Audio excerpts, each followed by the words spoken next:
Hello and welcome back to another OMNIHEROES video. In this video we're just going to have a look at my Supremacy teams. So I did a short couple of days ago now, just to say, or just to show off how I got into Supremacy. It was a good match, very strong match, and as then, things were going up and down, of course. Got my daily challenges left to go, so let's go ahead and pick those up. But we won't be doing those in this video. What we will be doing is just having a look at my team setup and the rationale behind said team setup. So I've been through this team before.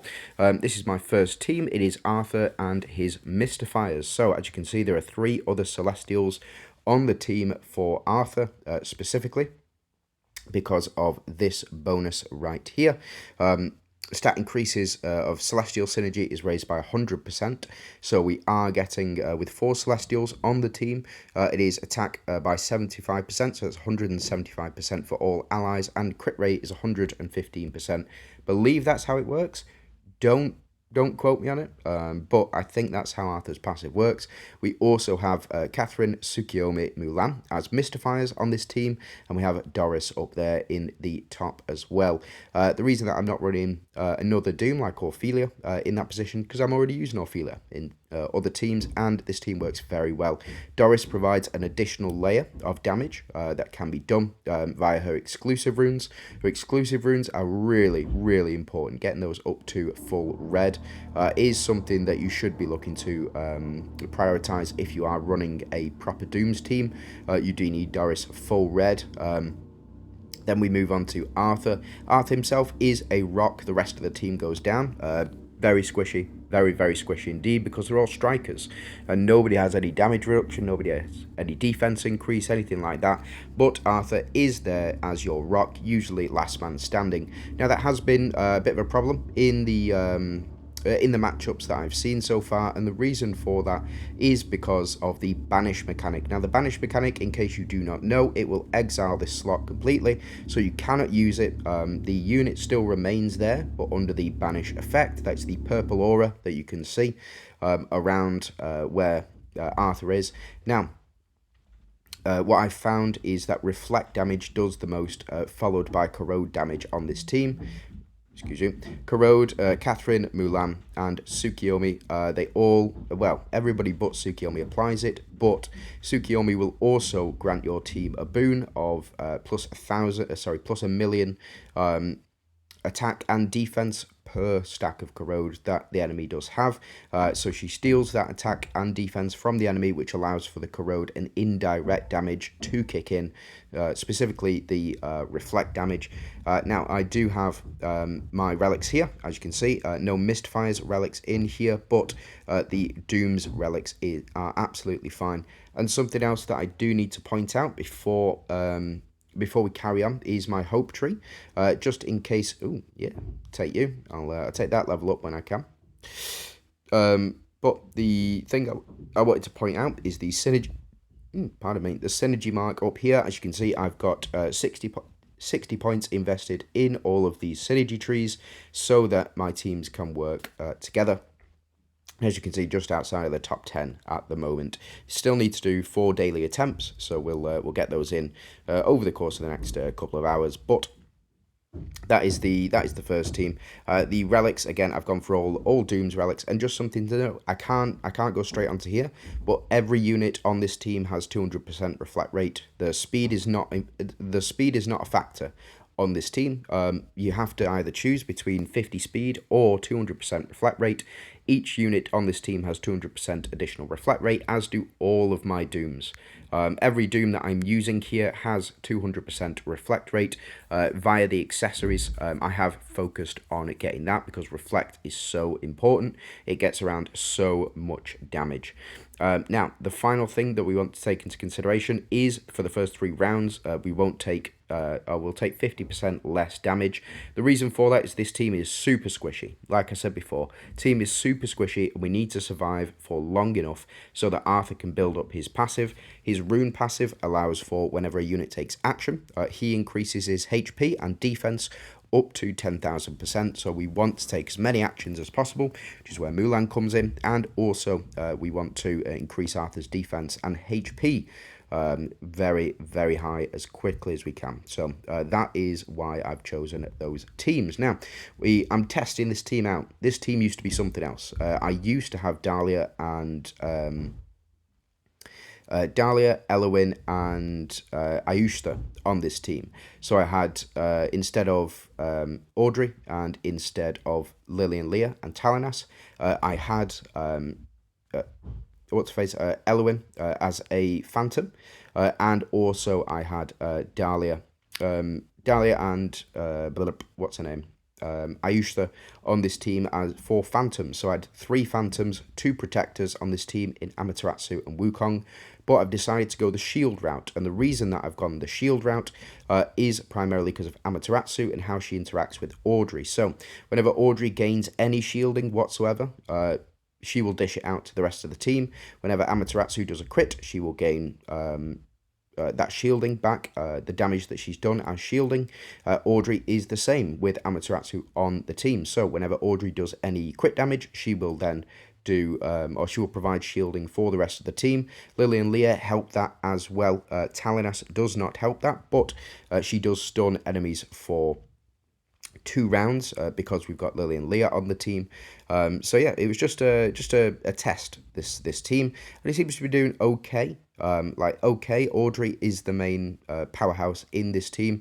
Wukong is wasted, unfortunately, but to be fair, it's either him or Elowin, and I don't really have another place for Wukong at the moment. But again, we'll have to see. I'm going to keep testing this team out. I'm going to keep seeing whether or not it could work. If it doesn't, it's just going to get scrapped. Relics, we've gone for Oceans More. So we have all Dooms and Ethereal's relics. So as you can see here, we have, to be fair, this is what I was running before. So I was running Doom's Ethereals, but again, decided to take that out in place of this this shielding team, effectively. So you've got your 4 Royals, 4 Glorians, 3 Omniscients, 3 Monarchs, 3 Celestials, 3 Ethereals, 2 Protectors, 1 Light Seeker, and 1 Deviant as well. The relics, again, they're all about copying buffs and applying as many buffs as we possibly can. And then you also have this to increase HP by 100%, because this team, believe it or not, you do go down pretty quickly as if Wukong goes down or is banished. You know, it is what it is.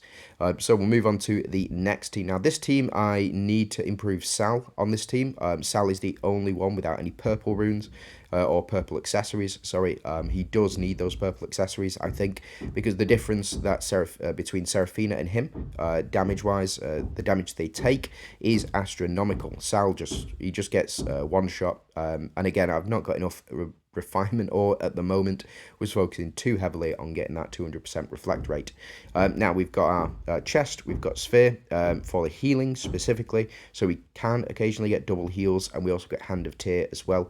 We've got Hecate and Shang as well. I recently got both of them up to half red, so if we have a look in here, we'll see where have you got to. There you are. So as you can see, I've got half red for Hecate, and also I have my half red for Chang as well. Chang's, I believe, better runes, just in general, than Hecate's, because you do get that 30% damage reduction, or sorry, 20%. If it was full red, it would be 30, but physical damage and magic damage reduction by 20%.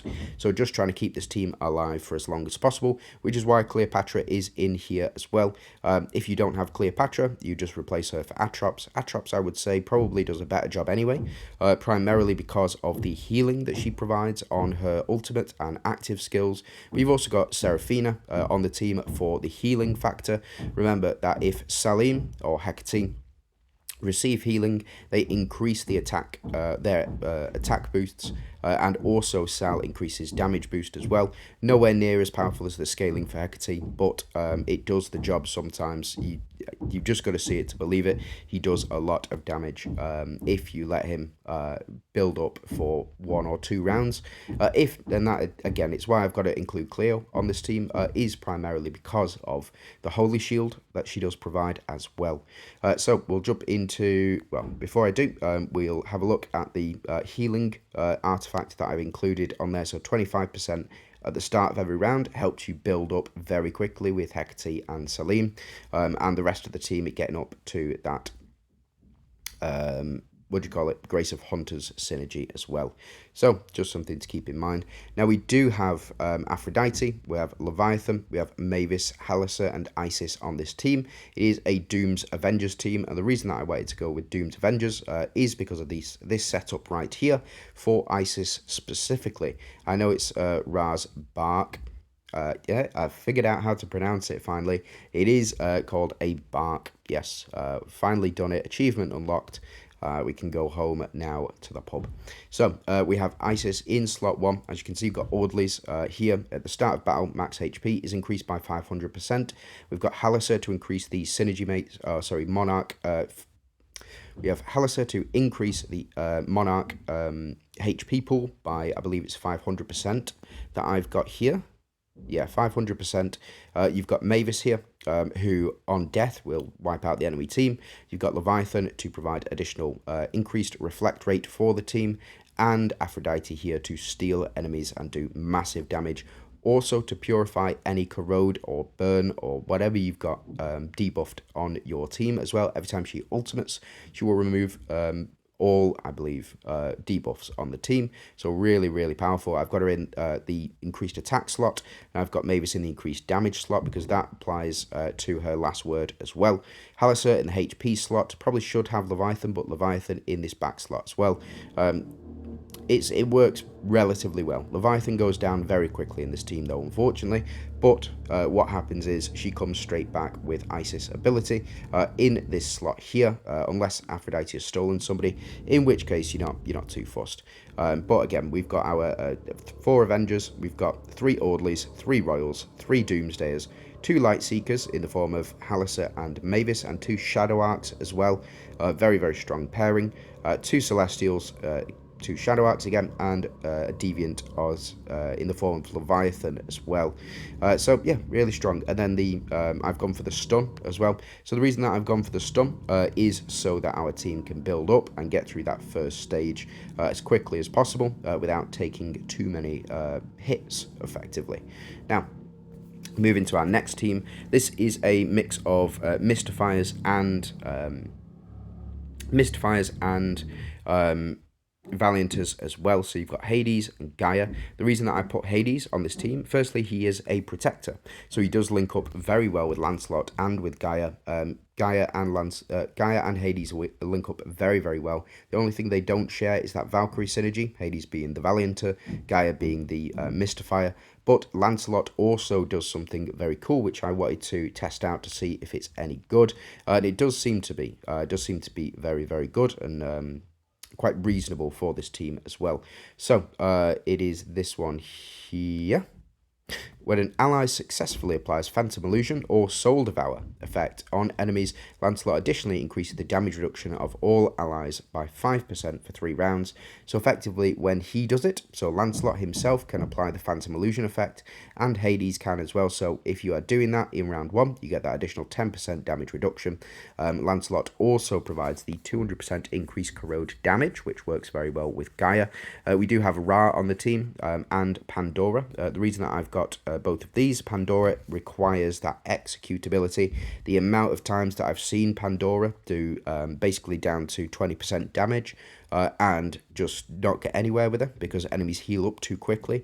You need that execute mechanic in there with Hades. Works very, very well.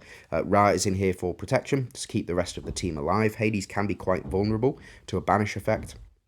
But if that is not the case, and you go up against an enemy who does not have a banish, then this team is very, very good, very, very strong as well, and consistent.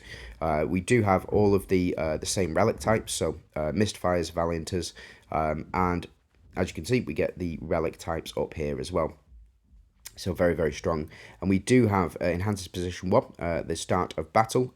This Ra here will get an additional 300% HP. Very, very good for your survivability and allows her to go through to the end game as well. So that's it for Team 5. Now we go on to Team 6. Now a lot of people have been trying to run Ethereals and Glorians for a very long time. Finally, we can do it. No. Well, we've got an Ethereal Glorian relic here, but I have decided to go with full Glorians relics. The increased crit damage from the Pharaoh's Sarcophagus, the increased attack from the the Kunisagi, and then the Cauldron as well for the additional protection, because this team can be relatively squishy if you do not get your crits off in time. Now, you've got Bahamut, you've got Wuzatam on here from our Glorians team. Bahamut usually finishes things off on round 3, especially with the increased HP. You have Elisha in here for attack and HP ups. You have Wuzatam for damage reduction. For those first couple of rounds, it can be very, very tough. So that's why you need Wuzatam on this team, as well as a fellow enchanter for Eudora. So links up relatively well with Eudora as well. Eudora is just the powerhouse she has always been, and she's been winning me games non-stop for at least a couple of years now. So going to team 7. Now this is the worst of all of my teams. I know it looks cool, but it's not. It is actually the worst of all of my teams. You've got 5 Royals, 5 Monarchs, 4 Mystifiers, 3 Omniscients, 3 Deviants, 3 Valianters, and 2 Celestials as well. I don't know what it is about this team. They just can't perform, it seems. It's really strange. I think I might switch Makaria and Victoria around here. So we'll pop you in here. Keep Astra in this additional attack slot. But again, it just doesn't seem to be... I don't know. There's just something missing with this team. Maybe it's the fact I've not got Victoria's full red runes. I mean, all of these units have. I mean, Astrid's got full red runes. Talos got epic runes. Dullahan has half red runes, I believe.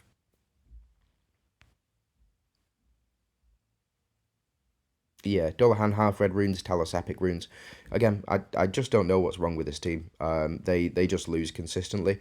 It's so weird. It's so weird. Like this team, it looks good on paper. I mean, you've got all of these here, relative synergies going on. Even tried the Mystifiers one here to do increased Mystifiers damage. Let's take this out and let's pop in. There we go. You can have 300% attack, Astrid. But yeah, again, it is weird. This team, it just doesn't perform the way that I want it to perform. And it is what it is. It loses very consistently, this one. So if you've got a better lineup out of the units that I have left, which is not very many at the moment, then it is what it is. So let me know down below in the comments. Now we do have this team as well. So we have finally, we've got Dahlia and Ayushta paired up with the other 3 Phantoms within the game.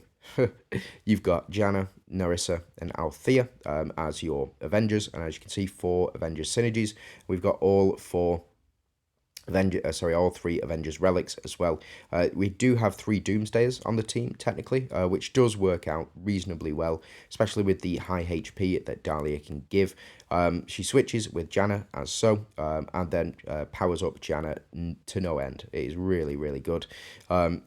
This team rarely loses, I've found. And if they do lose, it's to an opposing team with Elma on it.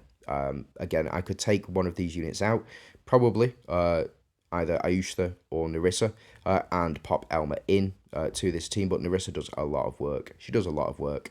But the tactic that I have seen is popping Elma in this back slot here, like this. So having your Dahlia with massive HP pool, and then Elma to stay alive for as long as Dahlia is, effectively creating a mini infinite combo. But I've just found that the damage from Narissa outweighs that value against non-mirror matches. Now the relic that I've gone for is in position 5, gains 300% attack. I would have gone for that. Hold on. Gains 300% attack, which is why I had Narissa in this slot, so that when she did perform her ultimate attack, it made it a lot more damaging and just boosted her up as much as I possibly could. And then final team, it is all Dooms all the time, 24/7, and in fact I'm going to switch Victoria around with Halios. The reason that I'm going to do that is because of a match I just witnessed where Halios went straight down, Victoria was the last one surviving, and she took out all of the enemies with Reflect Rate.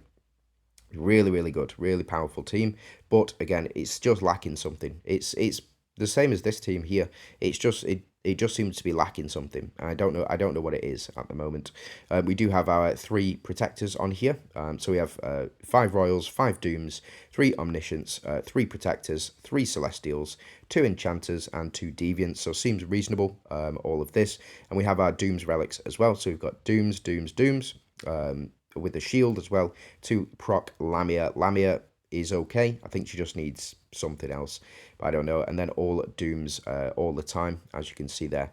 So those are the teams that I have at the moment. Let me go ahead and, how far are we in? 20 minutes. Yeah, that's enough. That is enough for you guys for today. I will leave it there. Thank you very much for watching. I do hope you have a fantastic day. Just something to note as well. As you can see, I've been back and forth, you know, win, loss, win, loss, win, loss, win, loss, and that's just the way that things are going to go in the arena. I would say to you that you need to save up these attempts. So as you can see, I've got 34 out of 35 attempts left.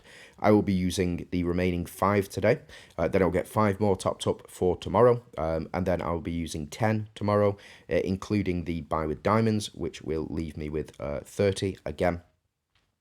So effectively, you need to stay between the 30 challenges and 35 challenges mark. The reason for that is because within the last 10 minutes here of World Arena is when all of the attempts will be used. That's why I'm saving up my 17 attempts here. So what I could do, jump into challenge, and I could go ahead and challenge, you know, Lich King or 007 Titan here, and just rank myself up that way, and just push and push and push and push. As you can see, I'm only 100 off getting into the top 10 for now. Anyway, as you can see, Azu is number 1, and there's a reason for that. The reason for that is because he has grinded all season, and have a look at this. So we'll have a look at some of my results. Against DL Seiko, it was a 7 match. Hold on. So it was a 7 match against DDA. It was a 7 match as well. Against Sarah, it was a 9 match. Against Jai, this one is a 7 match again. And then against TTPP, TTPP, it was a 9 match. And against Sarah here, I got lucky on this one, and that was a 6 match. Against Lady Mercy, this was a 9 match as well. And was it 9 or 8? Hold on. Yeah, it was 8, sorry. My apologies. But it was 8. But then we have a look at Zeus here. He is just on another level. It is 5 matches. That is a clean sweep for Azu. Well done to him, but he has been grinding the entire season. I do not think anybody has beaten him this season. I honestly don't. He has grind and grind and grind in the tome treasures here. So as you can see, I've just given up on tome treasures this season. I don't give a shit anymore. I will set mine once a day, and then I'll do that. I don't care anymore. Honestly, I cannot wait for it to become automated. When it is automated, it'll make it a little bit fairer. And the reason for that is because some people do have enough time to set timers, go in, and check everything all the time, 24/7. But I do not. I don't have the time for that. This is an idle game. Why am I spending 20 minutes every hour playing this idle game? I don't know. But it's just not worth it for me. So that's it from me. Those are my teams. This is where I'm up to in World Arena. I do wish you the best in all of your attempts, and good luck trying to take down Azu. If he bleeds, we can kill it. All right. I'll see you later.